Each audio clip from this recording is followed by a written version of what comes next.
private discussion we had in here, and what they can do to continue this legacy of excellence and growth. You know, it's not just about, you know, hourly wages. It's about being able to accumulate wealth, being able to focus on more than just what's going to put on the table tonight. And we've done a good job on that, but there's a lot more to do.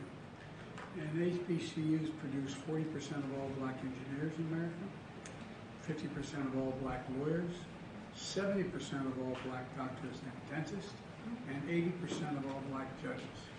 And HBCUs are engineers of economic mobility because helping increase the black middle class. I know if everybody focus too much on the middle class. When the middle class does well, everybody does well. The poor have a road up and the wealthy still do well, so they got to start paying their taxes. And that's why it's critical to invest in these universities. Folks have the audacity to say, I cut funding for, heard something on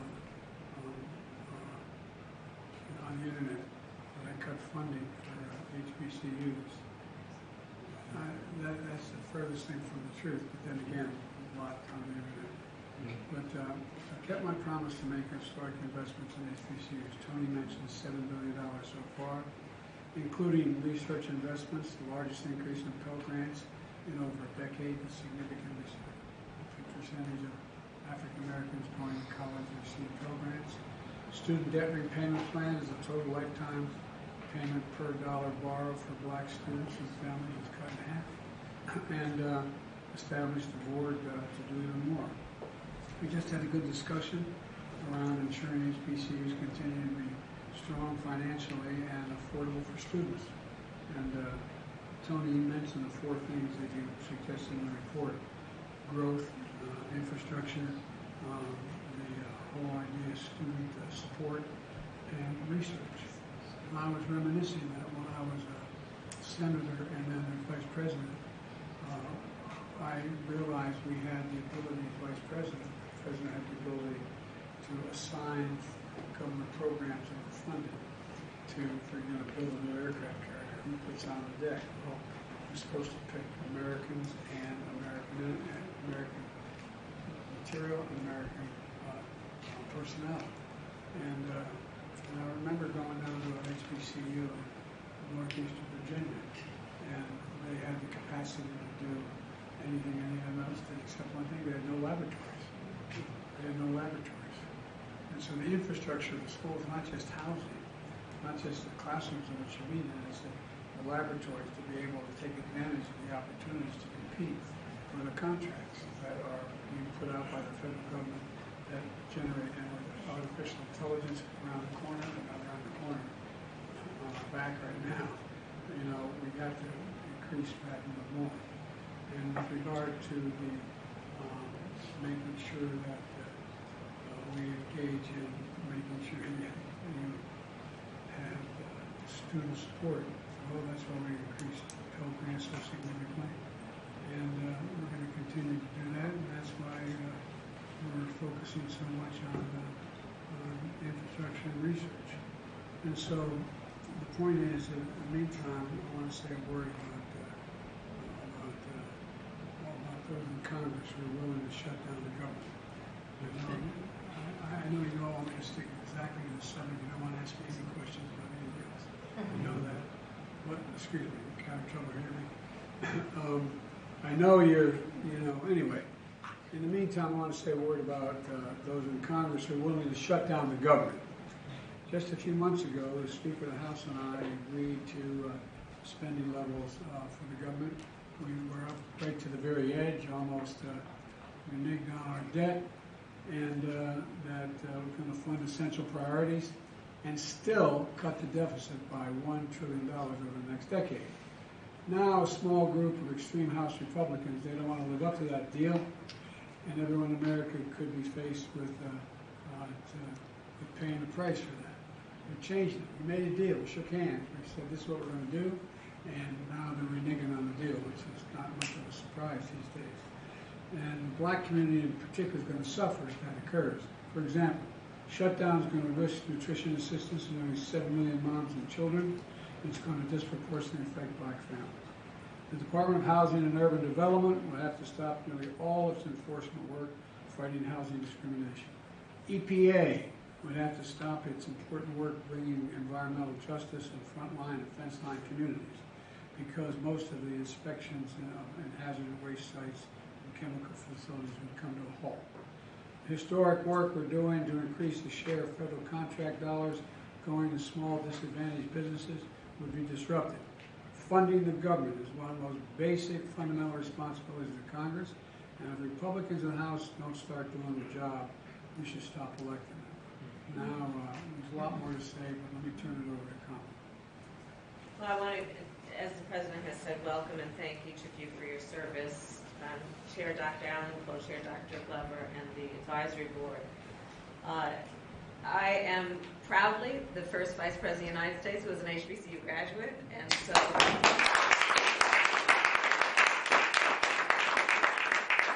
She made her staff wear the Howard jersey. So the work of this esteemed group of leaders under the guidance of our President is especially meaningful to me for many reasons.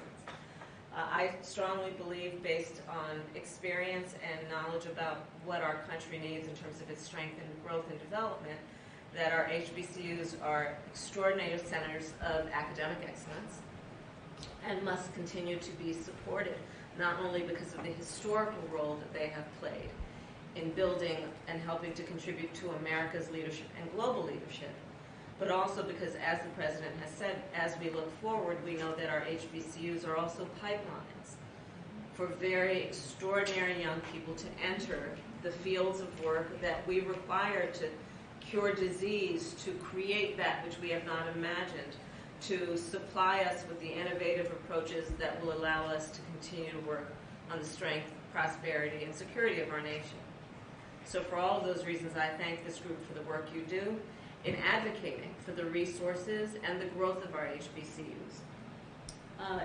HBCU graduates are in every room where important decisions are made, and they should be. Right now, among the many issues that we are tackling is how will we address artificial intelligence. One of the issues therein that we have discussed a lot at this very table, in fact, is that we want to ensure that machine learning adapts to and includes the experiences of all people. We therefore will all benefit from HBCU graduates being at the table where those decisions are being made. We came out of a pandemic some time ago.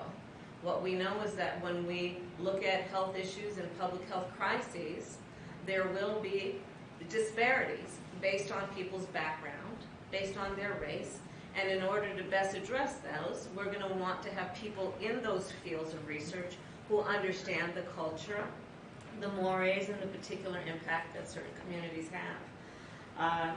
In the media, we want to make sure that those voices are represented, so when the stories are told, the stories will take into account the experiences of particular groups based on experience and tradition and culture. So for all of those reasons, we need our HBCUs. They benefit everyone in our country.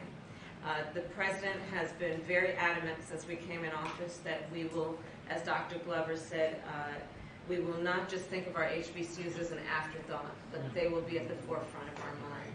So our administration has at least dedicated at least $7 billion, Dr. Allen, I think you rightly have calculated more, to what we need to do to support these schools, and we will continue to do it, understanding that our HBCUs also have particular challenges. Their endowments tend to be smaller than other universities who are similarly situated.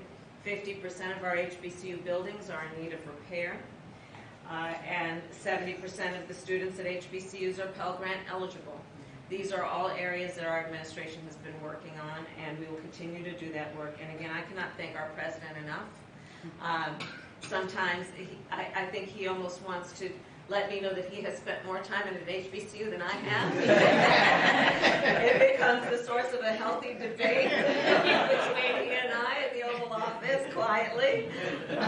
But President Biden, I thank you for all that you do on leadership on this issue and so much more. And I'll turn it over to Mayor Benjamin. Before you do, look, one of the things that keep in mind as a good measure, I think, is that land-grant universities And HBCUs are mostly land-grant universities, as my university, Delaware State University.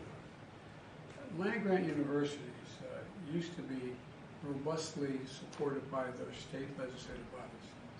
They would support, in some cases, up to 60% of the land-grant budget for that university. Well, since the 1987 to 2000, land-grant universities have lost, black and white, more than $13 billion in investment from the state government to help them. And that has exacerbated the problem for particularly black land-grant universities, HBCUs.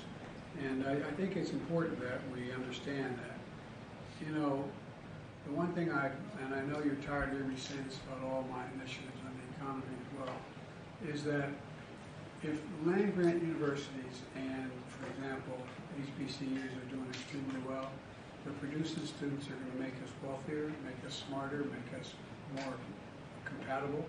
It helps everybody. Everybody does better in the whole United States when the potential of HBCUs is realized. Everybody. And so I make no apologies for the kind of effort we're expending on HBCUs, and I did spend probably more time on campus, but I didn't do nearly as well. In the land-grant university I went to in Delaware before. Howard University.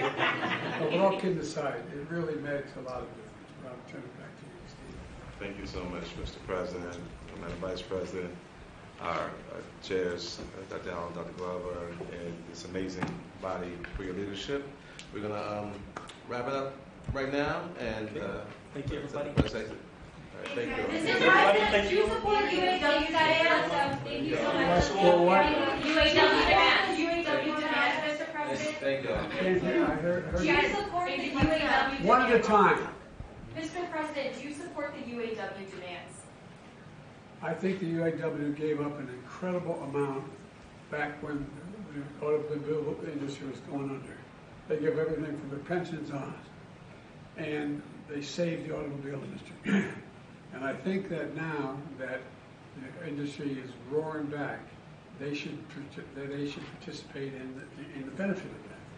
And if you take a look at the significant increase in salaries for the executives and growth of the industry, they should benefit from it.